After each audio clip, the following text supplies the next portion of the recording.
સાબરકાંઠાના ઈડરના જીઝવા ગામમાં મહાકાળી મંદિરમાં રહેતા તેમજ પૂજા કરતા પૂર્ણાનંદ સ્વામીની તીક્ષ્ણ હથિયારથી અજાણ્યા લોકોએ હત્યા કરી, જેના કારણે સમગ્ર વિસ્તારમાં હડકંપ છે.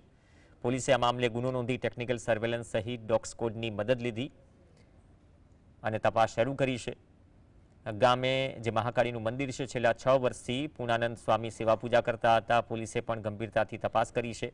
હાલમાં પોલીસે તપાસનો દોર ચલાવ્યો છે.